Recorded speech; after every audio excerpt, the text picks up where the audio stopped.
السلام عليكم، معكم الصحفي جلال يعيش. سأتحدث في هذا التسجيل الصوتي حول خياراتي بخصوص جائزة أحسن لاعب لشهر نوفمبر الخاصة بأوسكار جريدة ماراكانا.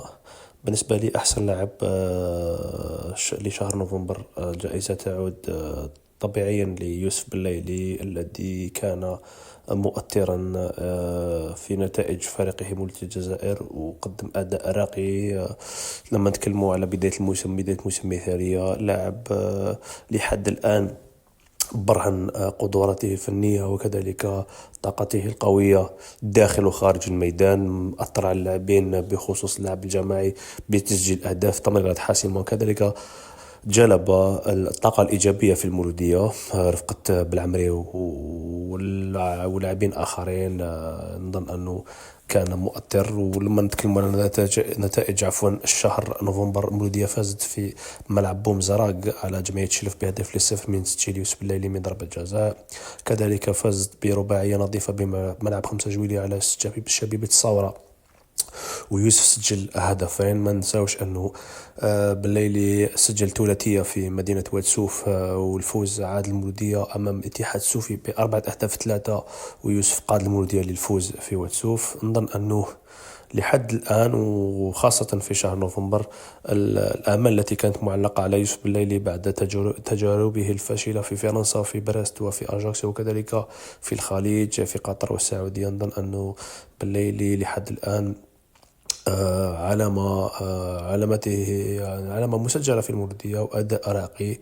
وبهذا الأداء وهذه النتائج نظن أنه يعني جائزة أحسن لاعب تعود له أوتوماتيكيا. فيما يخص أحسن مدرب، بطبيعة الحال المولودية راهي رائدة الترتيب وقدمت أداء راقي في شهر نوفمبر. نظن أنه كذلك جائزة أحسن مدرب تعود بصفة طبيعية إلى المدرب الفرنسي باتريس بوميل، مدرب مولودية الجزائر، الذي حتى هو يعود له الفضل بخصوص هذه النتائج الإيجابية من حيث النهج التكتيكي، الخيارات الفنية، التغييرات. كانت المولودية في كل مرة تدخل بقوة في المباريات، حتى في الشوط الثاني تعرف تسير مبارياتها. نظن أنه عكس الموسم الماضي، المدرب باتريس بوميل قدم ما كان ينتظر منه، خاصة مع الخبرة الكبيرة وخبرته الإفريقية الطويلة والعارضة في يعني أكبر المنتخبات الإفريقية في صورة كوت ديفوار. نظن أنه باتريس بوميل هذا الموسم مع المولودية رانا نشوفه مدرب عالمي لحد الساعة.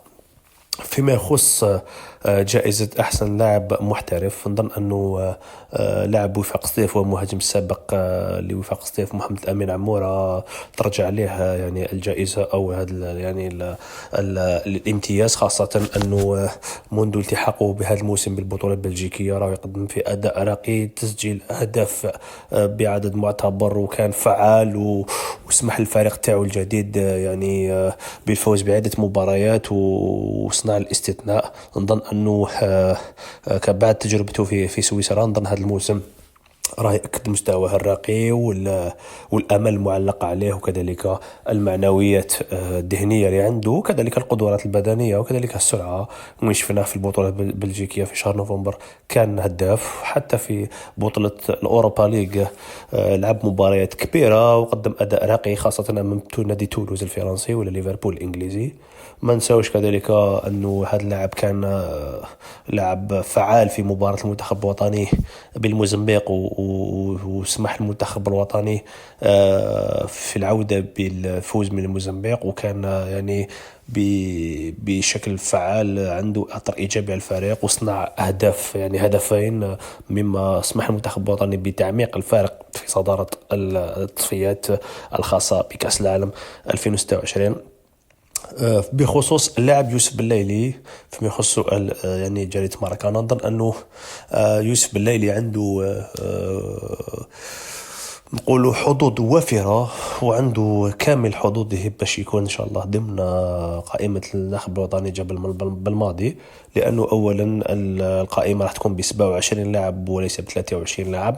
ظن أن يوسف برهن أولا في البطولة لحد الساعة أنه هو يعني لاعب كبير ولاعب قوي، وكذلك في الفرديات نظن أنه عنده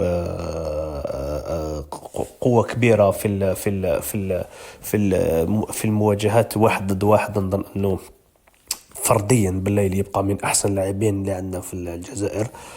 نروح لكأس إفريقيا، يعني خاصة في الجهة اليسرى من الهجوم، الجناح الأيسر هنالك قويري وعمورة كما قال المدرب الماضي يعني في ندواته السابقة، ولكن نظن أن وجود يوسف بالليلي يسمح للبلماضي بأن يكون عنده خيار آخر في الجهة اليسرى من الهجوم، خاصة في المباريات اللي حتكون مغلوقة تكتيكيا وتلعب أمام منتخبات كبيرة وين ما حش تكون مساحات وما حش تكون يعني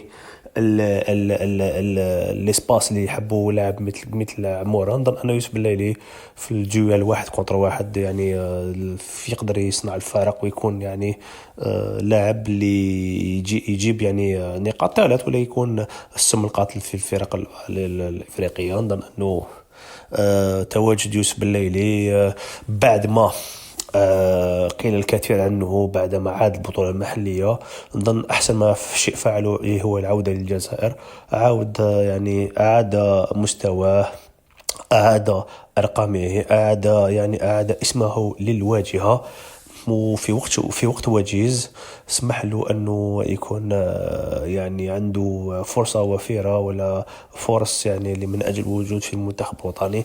نظن أنه يوسف بالليلي في كان 2023 من الكوت ديفوار لو يكون اسمه في القائمة، ما راح تكون يعني مفاجأة الجمهور الرياضي، لأنه يبقى يعني لاعب هذا عنده ماضي كبير في المنتخب الوطني، يعرف المجموعة، يعرف عنده خبرة إفريقية. نظن مع الفورمة تاعو الحالية قد يضيف القيمة المضافة المرجوة من خلال الأداء تاعو الكبير اللي حد الآن في مولودية.